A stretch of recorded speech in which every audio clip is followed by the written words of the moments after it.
Let's get right into it. We about to get into how to obtain finder's fee in the real estate market step by step. So, earning finder's fee, make money. So, okay, cool. Let's jump right into it. So first, this is a straight up side hustle. You getting referrals from owners to yourself, and then you getting maybe an investor, agent, a person to buy it, but you're getting you're referring, so you're getting a referral fee. So a finder's fee is a referral fee. Okay, let's jump right in. Letter to, letter to homeowners. Basically, you call a great writer and you charge yourself. You know, you can make quotes. You're a wordsmith. It looks You're like I don't have your contact details. hey Siri. Siri setting. Hey Siri, can you stop? I don't. Hey Siri, stop. Technology is crazy. All right.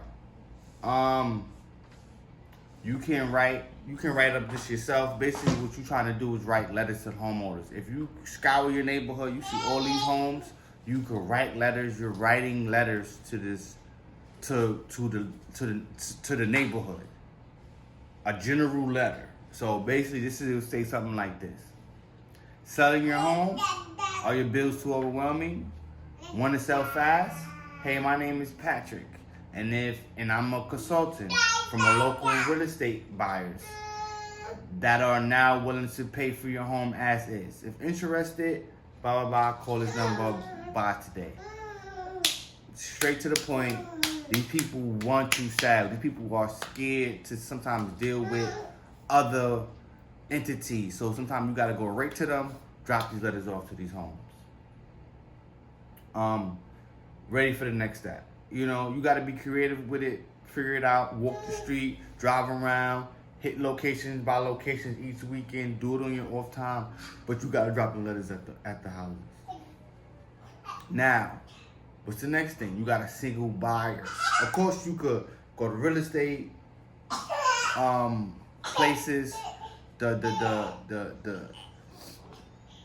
like Century 21 type places, or any type of where real estate agents be at. You could go there, but as an independent person, the best way is to make your own signs and do your own promotion. So you make street signs, we buy houses. So you're talking directly to the homeowner. We buy houses cash. You make signs on the highway.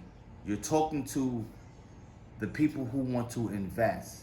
So basically, if you write a sign that say, "Hey, we buy houses cash," you're doing two things. What? If you we buy houses cash and we sell houses cash, you're doing two things. You're getting the homeowners to go, "Hey, oh, they sell houses. Okay, I'm gonna give them my house so they can sell." And then you to do another thing. People who buy houses, who want houses, they'll call you and say, "Hey, how many houses you have in this criteria?" And they will buy them for you because they are investors. So basically, you're calling the investors. So you do things like you advertise in the newspaper, you advertise in maybe the local magazine or the local paper inside your town. You hit you go to these conventions. You could go down to the courthouses. You could go down to these places. You could make your own flyers. So when you do meet people, you tell them that you buy and you sell houses. You're the middleman. You play the middle until you become an investor yourself. So basically, you're pitting posters and billboards and creative road signs to attract big buyers. That's what you're doing. And you can always meet them in other places. Boom. Next step, you need a checklist for these homeowners. So the checklist pertains name, contact information. Are they the owner? Because a lot of people want to sell a house, they don't actually own it. Do they have satisfactory mortgage? How do they want to pay to sell their property? Are they willing to do a finance sale? When do they want to sell the property? And do they have a lawyer? You want to know these things so you can know who and what you're dealing with before you hand them off to the big buyer, the buyer. So you want to get as much information. All this information is for you could transfer it to the buyer. That's the homeowner's checklist, names, and then basically it's basically the same information for the buyer. You really want to get the same information. Maybe just switch it up with the the business name. What are you willing to buy? How much you willing to sell for? How much you want? What's your prices? What type of properties you looking for? Some people want, a 16 unit, a 30 unit, a 2 unit. So you gotta ask what they actually want. Please remember that you must write up your contracts. You can write it on a napkin. It just gotta be some type of contract so you could get your money. And I recommend doing referral contracts that make you get paid before the meet or right during the meeting. So it don't really matter if you necessarily sell the house or not. It don't matter if they buy the house. You're referring them, so you could get paid $2,000, $3,000 just for the referral fee, and then you can get more on a percentage tip if the commission tip if the house sell. But your referring skills, you build a database of 1,000 houses, and you got contact information. So when people actually want to come buy it, they're paying you for the information, not necessarily the commission on the house. Okay. Buyer checklist. Names, contacts, type of property they're looking for, maximum amount they want to spend on a single property. Are they willing to pay your referral fee? How fast are they able to close?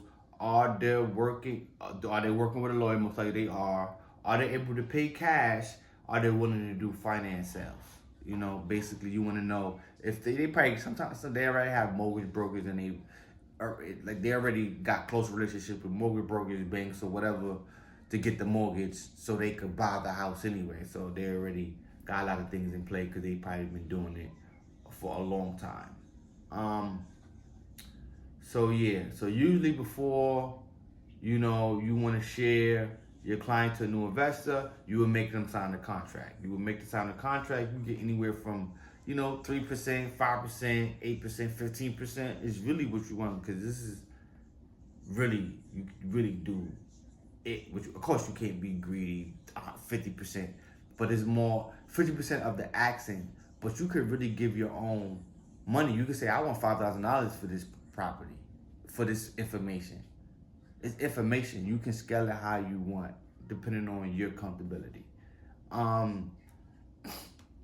Basically, it's a lot of things you could use, like Acris, so you could search these properties, get information on the taxes, what's going on with liens, and if they mortgage, if they got deed, like who owns the deed, who owns this. You just look up Acris.com, and it's basically, and that's for New York City. So you have to look up yours for your state, depending on what state you're in. So they probably have some type of Acris for your state. So that, I'm not sure if I know that's for, I use that one for New York. So if you have something that's like Acris, it's basically property search, like Property Shark. But that comes with you gotta pay a fee for that. Acris is totally free, and it's a city or government program, I believe, whatever, and it allows you to search up, the block and lots of the properties and stuff like that, and see all the city, because they have to show you the stuff. It's public information, so that's where it's at. So look for anything that give you the public information on your properties.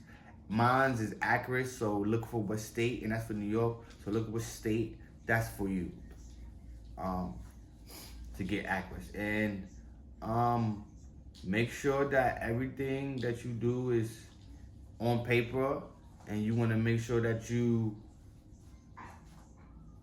get the contract done as fast as possible before your client, which is the homeowner, meets your other client, which is the home buyer. You want a guarantee of your money first. I don't care if it's on a piece of paper. All right, happy hunting, happy finder's fees, and see you in the next one.